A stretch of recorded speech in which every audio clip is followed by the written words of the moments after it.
and welcome to Business Connections, a program put on by the Dayton Area Chamber of Commerce. I'm Holly Allen, Director of Marketing and Communications for the Dayton Area Chamber. We are a regional chamber, and we consist of 2,400 business members based in the 9-county Dayton region. Now, of those members, 55% have 15 employees or fewer. Another 30% have between 16 and 50 employees. Those numbers alone tell us that we have a very strong small business market in the Dayton area, and we know that it's important that we have support services for those businesses to grow and be successful. And that's what we're talking about on the program today. We are welcoming Scott Koorndyk from the Entrepreneur Center. Thank you for being with us. And Belinda Matthews-Stenson, who is with the Chamber, one of my coworkers. She's the Director of the Minority Business Partnership. Welcome to you. Thank you for being with us. Thank you. We're talking about a couple of new prospects that are coming up on the horizon for small businesses and support services. But first, I want to start by talking about what each of your organizations does. So Scott, I'll start with you, the Entrepreneur Center. Can you tell us what you do for businesses in our community? Sure, absolutely. Well, first of all, we've been around for a while, 20 years. We started in 2000, and we are an incubator. Okay. So we incubate small businesses. Businesses typically in their first 2-3 years of existence, and we provide business services to them, everything from intellectual property support to business planning support, to access to capital. We help them prepare themselves for capital, infusions of capital. We help them network, find first customers, really kind of solve those challenges that early stage businesses always struggle with. Okay. Belinda, you also work with small businesses. Can you talk about, you specifically though focus more on minority, women, and veteran-owned businesses. What do you do for them? For the Chamber, we've been under the Chamber umbrella, the Minority Business Partnership, for about 7 years now. And we do something very similar to what Scott does. But when you talk about diverse businesses, whether those businesses are minority, women, veteran-owned, small disadvantaged businesses, those challenges tend to be more acute for those businesses. So we work very closely with those businesses to define contracts that are available to help them grow, technical assistance, and also access to capital. Okay. Scott, I did want to mention, you have some notable businesses there at the Entrepreneur Center. Can you talk about maybe one in particular I might be thinking of? Absolutely, absolutely. Yeah, so we've got a number of notable businesses, businesses that started in the Entrepreneur Center and have grown, but the business that we're particularly proud of and the recent recipient of the Chamber's Soin Award for Innovation is a business called the Design Group, or we know them as OBI. And it's this fascinating product that helps disabled individuals eat. It's a robotic feeding device. Right. And it literally changes lives. And so it's a product that is really well thought out. It's a product that's well designed. But most importantly, it does such good for these people. Just a remarkable story. As I said, just won the Soin Award Innovation, supported by the Chamber. Just an extraordinary company. 2 Dayton guys, University of Dayton graduates, who've just got this great idea and are now just really starting to see the benefits that they provide to customers, expanding globally. Just a great credit to this community, really. Right. We wanted to point them out because they are kind of one of our own. And just a little plug, if you want to know more about OB and design, there's a lot of information at DaytonChamber.org. They will be focused in they will be featured in the August issue of Focus magazine, which is the Chamber's quarterly piece. And so we're really proud of them, as I'm sure you are. You've seen them grow, Scott. Very much. So now we have an idea of the different businesses that you are both serving in our community, but it's not just those 2 organizations, MVP and the Entrepreneur Center. Whoever wants to go first, can we talk about some of the other organizations that exist in the Dayton area to support small businesses? Sure.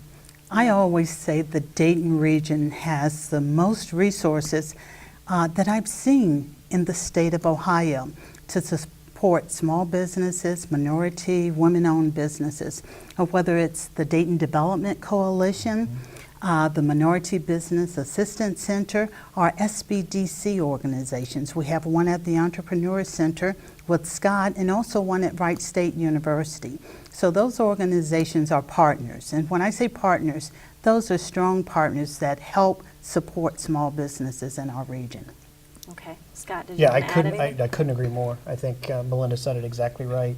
As a community, I think we're very fortunate to have the kind of organizations that we do. We really are. Whether you're thinking about pre-seed capital, the Accelerant program from the Dayton Development Coalition, whether you're talking about really early stage challenges with businesses through our SBDC networks, and then you think about organizations like the Downtown Dayton Partnership and the thought leadership that they provided around kind of the resurgence of downtown, and how that resurgence is fueled by some of these startup companies. Absolutely. So we're very fortunate to have really, I think, a really impressive collection of organizations that support small business.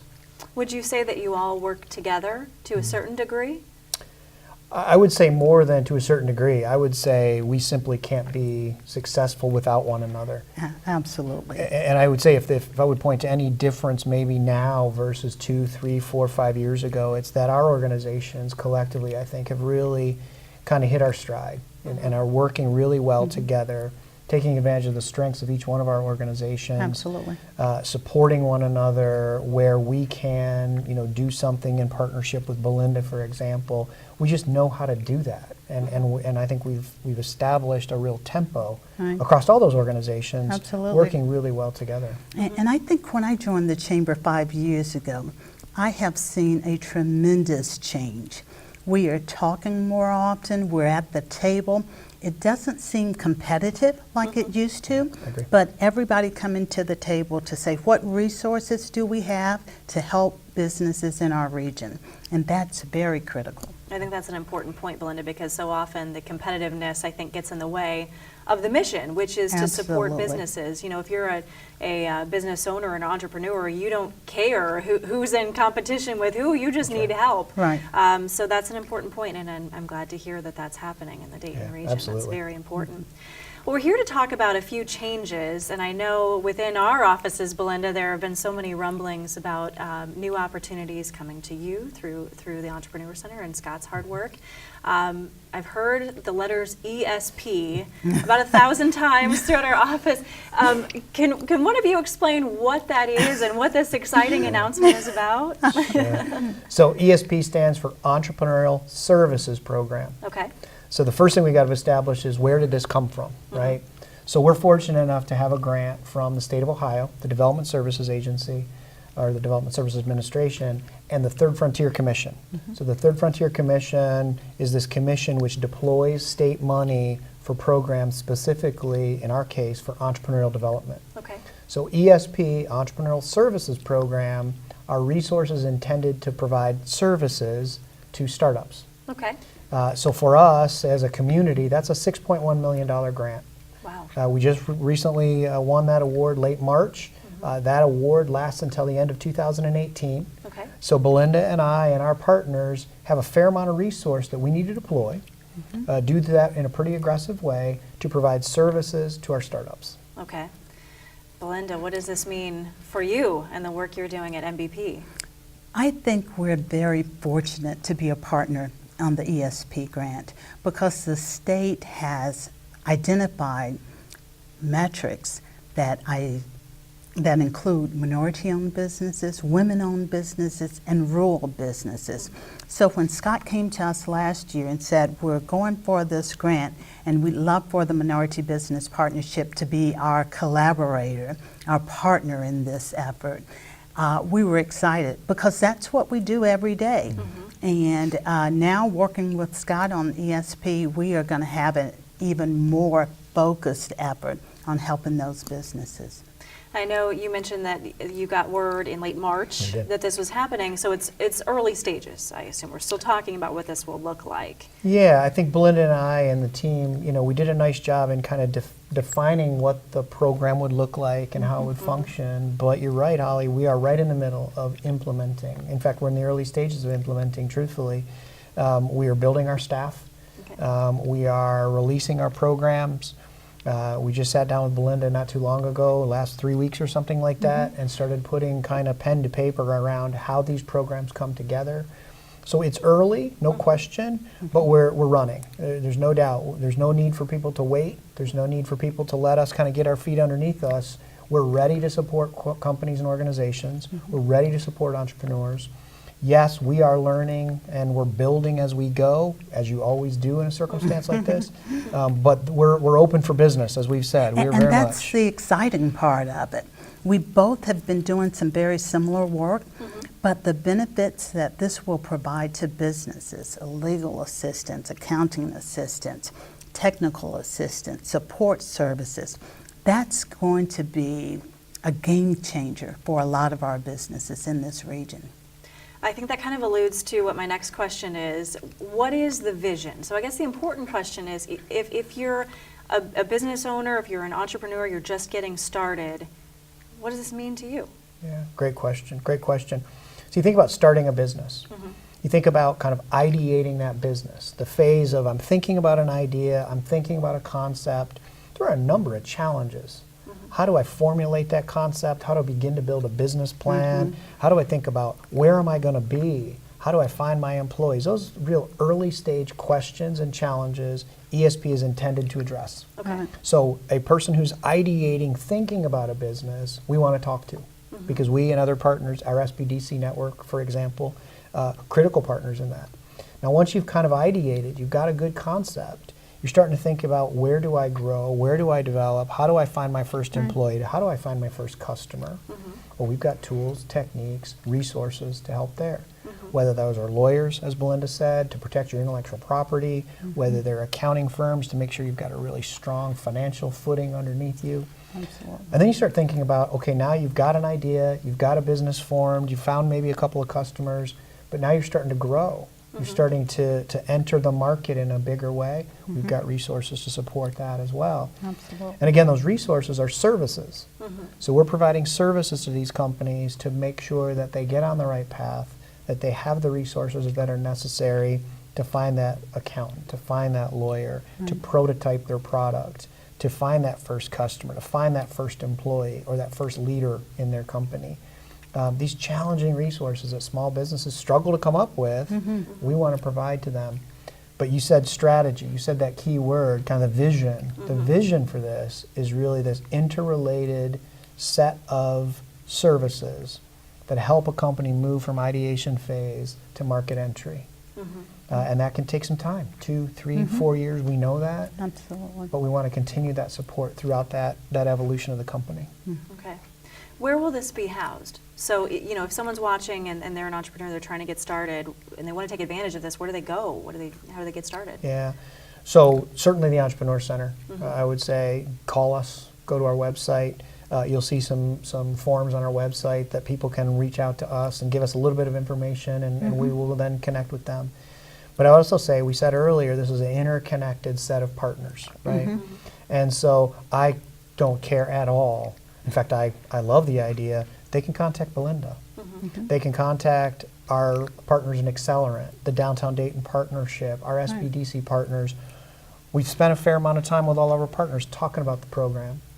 We don't care where that front door is, as long as those entrepreneurs get supported and supported well and promptly. Right?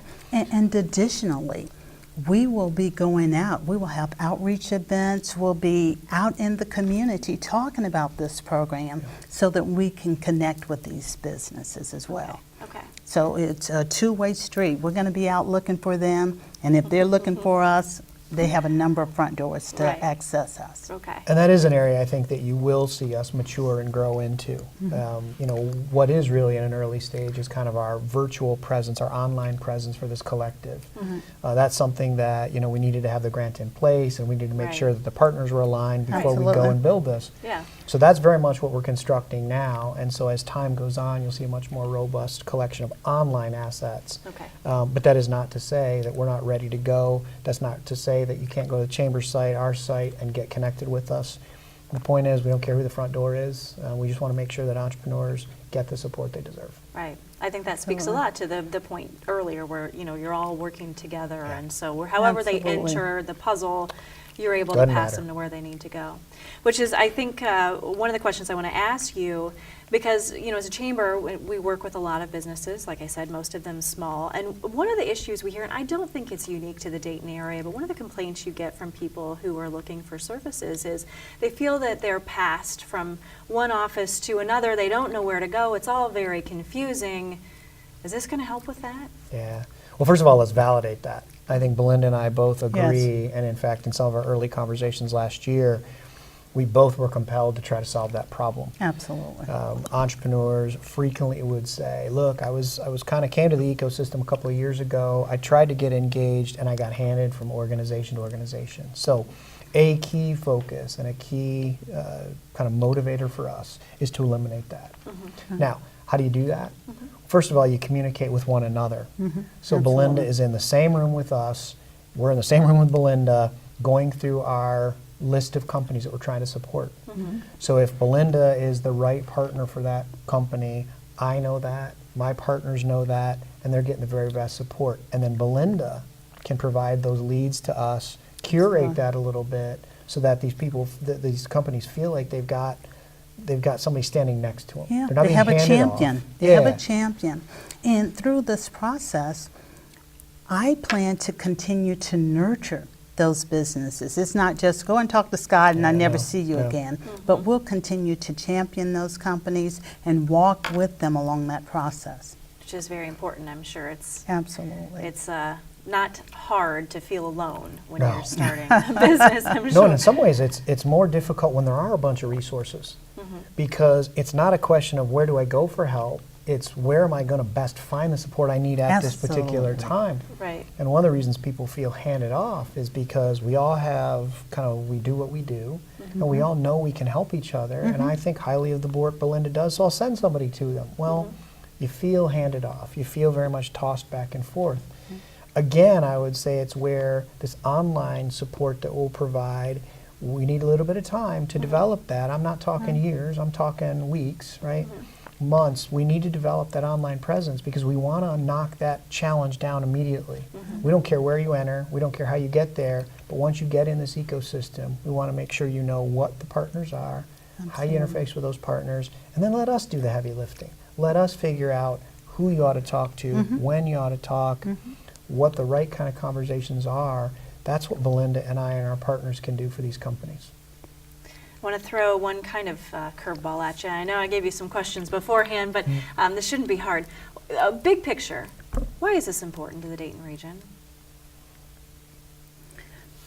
He's looking at you, Belinda. From my perspective, and a lot of research has been shown and data indicates that when small businesses, when minority-owned, women-owned businesses succeed, your regional economy succeeds.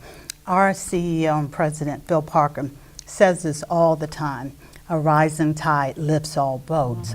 So with this program, the state is requiring that we make sure we have inclusion because they understand our region will succeed when everybody benefits from the programming, the supportive services that are out there.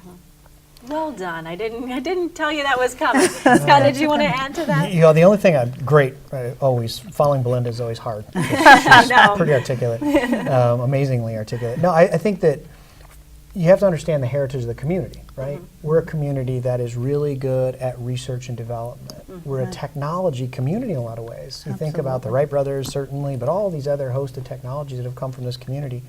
Well, how do those things get to market? There's still that heritage of innovation in this community. It's harder maybe today, given all the paths and the global markets, and it's maybe a little harder to get to market. So we as a community, if we want to claim that legacy and build on that legacy, these startups, these early stage technology companies, these early stage entrepreneurial companies, that's where that growth is going to come from. That's where it's at. You're right. Absolutely. The drivers of the economy are, yes, thank goodness we have large companies in this community, and thank goodness they're being attracted to this community, but the vast majority of job growth is in those small businesses. Small Absolutely. businesses. And those are typically the startups, right? Yeah. And so if we can foster a community of startups, we can capitalize on the legacy that we have as a community. We can make sure that that legacy is available and those resources are available to the broadest cross-section in our community we can get. Absolutely. Then I don't see how we can lose. Frankly, I wouldn't trade the assets we have in our community for anything in the state, in the country. I'm glad and I'm proud that we live in Dayton, Ohio, that we've got the resources we have, that we've got the kind of people in the community we have. I wouldn't trade it for anything. Excellent. You did pretty well following Belinda, because you kind of set me up. We only have a couple of minutes left, but Scott, I did want to talk to you since we have you here. We have you on the hot seat. Can you tell me a little bit maybe about the plans at the arcade? Yeah. We've seen some things in the news. You're partnering with UD. You've got an innovation center going on there, and you talked about innovation. Sure. What can you tell us? Inside scoop? Well, I can tell you, I'll give you everything that I know. How about that? Okay, we'll take it. So first of all, you think about this heritage of innovation I just talked about, right? Yeah. What better place to showcase what this community is about than this beautiful arcade, the rotunda, soaring gorgeous. rotunda with just just you walk in there, and there's something special about that place, right? Right. And I think it reflects and represents a thriving community in the early 1900s. Well, why can't we be a thriving community again? We are, we will be. What better place to showcase that than in the historic arcade, right? So that's first and foremost, that place, there's something special about it. Yes, we know that for sure. Our intention and our desire is to open that up to the community and use the innovation that we all do on a daily basis to really make that place thrive. So our kind of contribution to that is our partnership with UD. University of Dayton, the Entrepreneur Center, joint venture together to run a pretty significant 82,000 square feet innovation center. Wow, that's So big. that's a big piece of that of the arcade. The rotunda, beneath the rotunda, opening what we're going to call a Shark Tank, kind of a theater setting where we can have pitch events and that sort of thing. But UD bringing communities and classes downtown. Vince Lewis and the Karate Center bringing classes downtown, entrepreneurial classes, the linkage to the engineering school, the arts program, Brian LaDuca's program from an arts perspective. Bringing that cross-section of really eclectic personalities, different backgrounds, different disciplines into a single space, we think is powerful. It is. So, I can't steal anybody's thunder. These are, big public projects, and so the city and the county and the developers deserve the opportunity to announce these sorts of things. But I will just say that every indication we get is that this project is moving forward. Every indication we get is that we have multiple fallback positions. Should we have a challenge one place, we can shore that up in another place. John Gower from the city is fond of saying that it's not a question of if, now it's a question of when. Yeah. And I believe that. And I think the when is on the very near-term horizon. That is You've so got the right exciting. partners, you've got the right kind of mix of people, the right kind of commitments to transform that space into really, I think, a showcase for the Midwest. There's nothing like it. We've had people come in from the West Coast, the East Coast, and they will say they've never seen anything like it.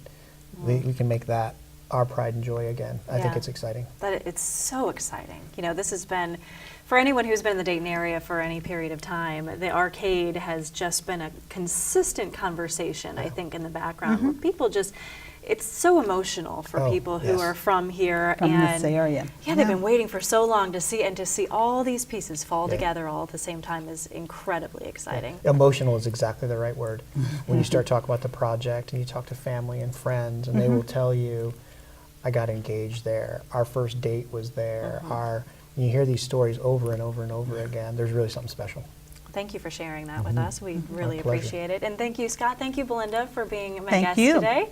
We appreciate your insight, and we're excited to see this ESP program, continue to get off the ground and really grow and thrive and do some good things for our community. So thank you. Thank you. And thank you for being with us today. If you want some more information about the Chamber and what we offer to businesses, you can always go to DaytonChamber.org or get exclusive content by following us on Facebook, LinkedIn, YouTube, Twitter. We're everywhere. Have a great day. One of the most important strategies of any community that wants to grow its economy, expand its economic footprint, and stimulate jobs and business is to support entrepreneurs and new business startups. Our region has a legacy of growing small business. With few exceptions, all great businesses started small and grew out of hard work and strong determination. Our chamber has watched this growth by local innovators for over 110 years. But even entrepreneurs having the best ideas with the most articulated business plans find themselves needing help getting started or support to sustain themselves over the years. We're fortunate to have a number of organizations and people in our community who work every day to support our business and employment growth. Our chamber cannot do everything needed in this endeavor, and that's why we're linked to many who do. Today's program, featuring a conversation about our local Entrepreneur Center and its leader, Scott Koorndyk, was an opportunity to learn more about the Entrepreneur Center and its services.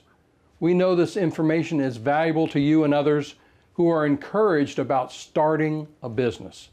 The text services and other links can be found at the Chamber's website at daytonchamber.org. We hope you've enjoyed today's program.